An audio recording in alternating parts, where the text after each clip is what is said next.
మన పరువు ఎవరు తీయక్కర్లొద్దు, మనమే తీసుకుంటామని మన దేశంలో ఒక నానుడి. మొన్న ఢిల్లీలో జరిగినటువంటి ఏఐ సమ్మిట్లు ఇదే జరిగింది.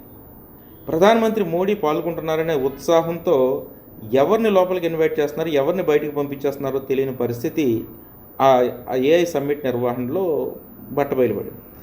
12 గంటలకి మోడీ గారు వెళితే అక్కడ ఆల్రెడీ షాప్స్ అంటే ప్లేసులు తీసుకున్న వాళ్ళు చాలామందిని బయటికి గెంటేశారు. రాత్రి 6 గంటల వరకు, దాదాపు 12 గంటలు వాళ్ళు కనీసం ఆ లోపలే వచ్చే పరిస్థితి లేదు.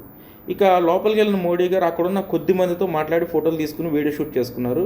వీడియో షూట్ దాదాపు 6 గంటలు జరిగింది. ఓకే, ఇది పక్కకు పెడదాం. కానీ గొల్గటియా యూనివర్సిటీ మొత్తం పరువు తీసేసింది.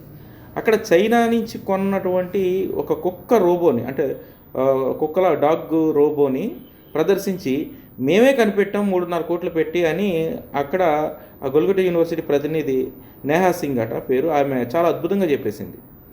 తీరా చూస్తే ఇది మేము చైనా నుంచి అమ్మాము ఆన్లైన్లో అని చెప్పి చైనా వాళ్ళు ప్రకటించేసరికి మొత్తం మన పరువు మనమే తీసుకున్నాం. దాదాపు 20 దేశాలకు పైగా ఈ సమ్మిట్లో పాల్గొన్నాయి. సుందర్ పిచ్చై లాంటి వాళ్ళు ఈ సమ్మిట్కి వచ్చారు. దేశ విదేశాల్లో ఈ సమ్మిట్ కోసం డిస్కస్ చేసుకుంటున్నప్పుడు గొల్గట యూనివర్సిటీ వాళ్ళు చేసినటువంటి ఇలాంటి చిరాకు పని, అంటే వాళ్ళు ప్రదర్శించిన 2 వస్తువులు కూడా చాలా దారుణంగా ఉన్నాయి. అవి చూస్తే ఎలిమెంటరీ స్కూల్లో వాళ్ళు కూడా తయారు చేసే విధంగా ఉన్నాయన్నమాట. సో వాళ్ళకి అవార్డు ఇచ్చారు ప్రధానమంత్రి గారు. సో మన పరువుని ఎవరూ తీయక్కర్లొద్దు, మనమే తీసుకుంటామని ఈ డాగ్ రోబో ద్వారా మొత్తం ప్రపంచంలో అందరూ మన కోసం తక్కువగా మాట్లాడుకునే పరిస్థితి ఉంది. కాబట్టి ప్రధానమంత్రి పాల్గొని దేశ విదేశాలు వచ్చినప్పుడు కనీస జాగ్రత్తలు తీసుకోవాలనే భయం కానీ ఆలోచన కానీ లేకపోవడం, అందరూ మన వాళ్ళైన ఆలోచనలో ఉండడమే దీనికి కారణమని నాకు అనిపిస్తుంది.